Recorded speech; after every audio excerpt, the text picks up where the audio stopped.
This week on the Mindful Men podcast. Hopefully people who are listening can kind of get what Mentoring Men's about by the title of Mentoring Men. But if they're not sure, you're going to walk us through it. So tell us what Mentoring Men is and why is it important? So Mentoring Men is a free life mentoring program for any man in Australia. And when I say that, I mean anybody. It's not if you're a resident or you're, a citizen, or if you come from a culturally diverse background or any community, or if you identify as a male, then, we're there for you. And what we basically do is provide free life mentors to guys who are going through issues, challenges, changes, concerns. I say it's not always about the big things that happen that are going to cause crisis immediately. It might be some of the things that we've really talked about: buying your first house, getting promoted at work, having a first kid. Sometimes it is about some family issues that are going on. But what I find is, like, if you're not talking to someone about those, or if you've not got someone that you can reach out to, those things very quickly can pile up and become bigger problems. And that's where all of a sudden you start to make poor decisions in your life, or you start to feel isolated and lonely, and you start to do things that you probably haven't done before. And so what we do is provide you with a volunteer mentor for as long as you need it around what's going on with you. And so how we do that is that we find guys within the local community who feel like they can give back and feel like they have had some experience and they just want to give back to a guy out there. And we interview those guys and we put them through some training to make sure they're ready. And then as we have guys that come through that reach out and say that they need some help, we match you up. And we can do that through multiple different ways. We can do it face to face or through video conference or just through phone call. We've even got a couple who are just email, and it's almost like a pen pal program. And so what we do is we match you up with guys who have got similar, backgrounds or similar situations or similar interests. And what we do really encourage as much as possible is that it's not just sitting down, having a cup of coffee or sitting in a bar face to face, because we know how difficult that can be. So we really promote getting out there, doing something active, going out into the community, having a walk. If you like to go for a surf, go for a surf. Or if you want to do woodwork, go and do that. Play around with golf, whatever it is that you like to do. Because what we find is that's where the best conversations come, because you're not just focusing on what's going on around you. You're actually going on, you're doing that activity.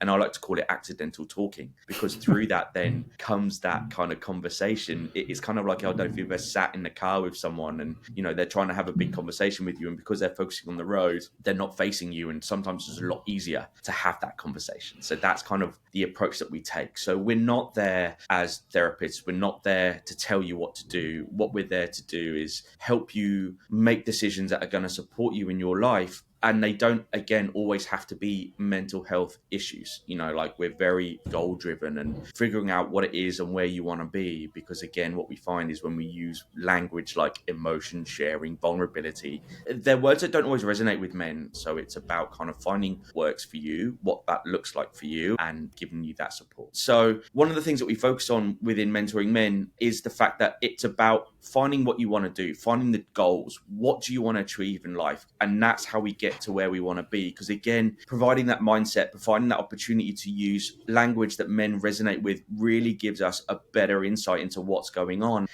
9 times out of 10, the guys that we speak to, they know where they want to be. And so it's not about finding the solutions for them. It's actually about getting them to understand the decisions they've made, getting them to figure out why they've made those decisions, and then kind of moving forward with that. Yeah, it almost sounds like what I do as a therapist, but you're doing it as a mentor, which is a step down and not so intimidating. And I understand guys, they really do struggle to reach out for help in the first place. So I'm interested to know your thoughts on what's holding them back from reaching out to ask for a mentor. Yeah, I think one of the things that the health system in Australia needs to get better at, and it's what I've touched on previously, is language. Right. Like, you look at most of the language that we use within the healthcare system, especially around mental health, it's very female dominated in terms of the language that we're using. And that's not a detriment, because I think that women just as much need service as we do. But I think what we need to get better at is, how do we resonate with men? How do we make it easier for them? We know that men are rubbish. 1, saying that they need help in the first place.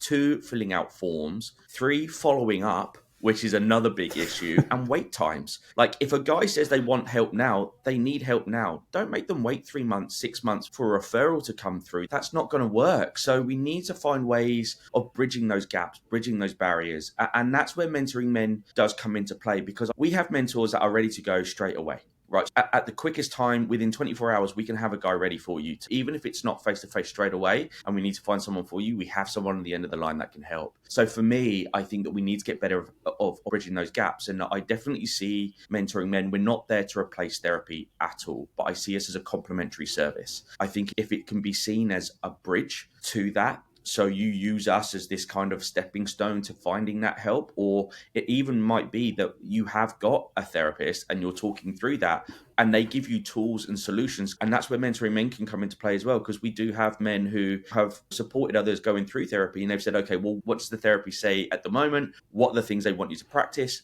Okay, I'll be your support through that, and I'll be your kind of practice guide. So for me, therapy and mentoring men are very collaborative. They're very complementary. And going back to why men don't seek that help is because it usually will put it in our pocket until it's too late. And if I can quote a few stats, but you think about 80% of suicide in this country is men. Right. But when you look at how many people are identifying as having a mental health issue, and I mean that by anxiety, depression, isolation, loneliness, those stats aren't aligning. And so there's a big problem there. We're not identifying until it's way too late. And so where I think we need to get better is making it easier, finding bridges, finding opportunities. Also having men out there who have gone through this to not be scared to open up and to not be scared to share their stories and to share what's going on. And I think that there's more and more of that happening. It's all well and good me as the CEO of Mentoring Men telling my story and what's going on and how I felt, but I won't resonate with everybody.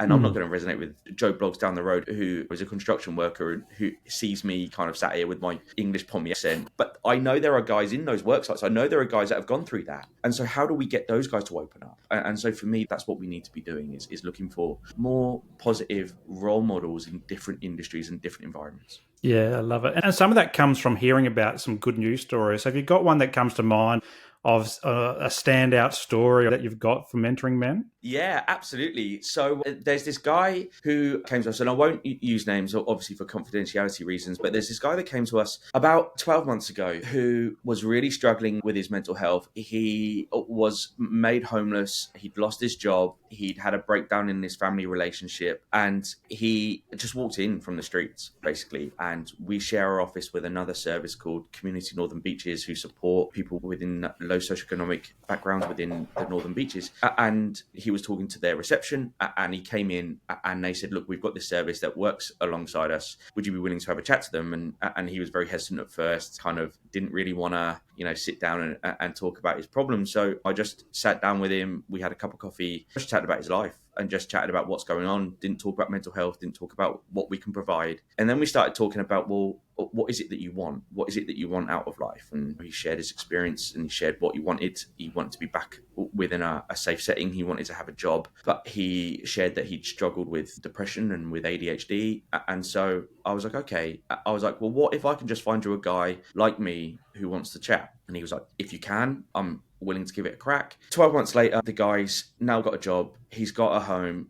He's understood that his family, although he's still separated, they're in a much healthier position. And he's okay with that. And he's okay with where he's come from. And not only has he shared his situation, but the story that we got back from the mentor as well was amazing. The fact that he felt that he was so integral and part of that guy's life, but also that gave him some self-validation and some self-worth. And mentors get just as much out of it as our mentees. And I think that's a real big part of our program, is that there's a lot there for everybody. So not just the mentees that are getting the support, but actually the mentors. And sometimes we find that what happens is life's a cycle, right? There are ups and downs, there's peaks and troughs. And I think that what we've given the mentor is also the opportunity to then go, actually, my life's not great and I could do with someone to talk to. And I think that was a really positive outcome. That's really a cool story. And it's not so dissimilar to a lot of the stories I see in my kind of work as well. But what I find is once you get that good rapport, that good relationship that's been built through a lot of coffee or through a lot of conversations or walking and talking, whatever it is, it builds a sense of community as well. And that community could be just two people. And you mentioned loneliness before, and I did an episode on loneliness, and it's becoming more and more of an issue, particularly for men as well, and a cause for mental health, cause for suicide as well. And so creating community as best as we can, even if it's just a small community, can go a long way to alleviating some of that distress, of that loneliness, the isolation. And we saw a lot of that come out through all the lockdowns, and how when we disconnected from each other, we felt disconnected as a community. And so I love this concept around guys working with guys in an accidental way. And some of the work that I do is driving around in my ute with the guy next to me doing the therapy session. And because we're not looking at each other face to face, we're having that incidental chat. There might be a song playing on the radio that prompts them to talk about something. And it's a thing that guys, I think, they're drawn to it more than sitting down in a clinical professional environment, maybe with no windows. It's very sterile. It's just more human, I think. How difficult is it to look someone in the eye and say, I'm struggling, and you don't know them that well? And I think that's something that men do need to get better at. So that help-seeking behavior, educating people around that help-seeking behavior is really important. But while we're not there yet, we need to find other solutions. And us as the service providers, us as the people who are meant to be there to support, we need to get better at that. We need to get better at finding ways. It's not always up to the guys that are out there. So where we can drive community support, community development, if you don't mind me sharing, one of the analogies that I use is, think about it as you're watching your local footy team, right? And you're just watching them, you're being very passive, and you want them to win, but you can't do anything about that. But what if you were in a situation, and what if you were in an environment where you don't have to be a spectator? You can be a player, and you can be a player in someone's life. And that's what mentoring men is. It's not just sitting on the sidelines, watching people struggle and kind of going, I don't know how to help this person. What we can do, and what mentoring men does, is give you the skills to do that. And so don't be a spectator in life. Be a player, be that person that can be that support.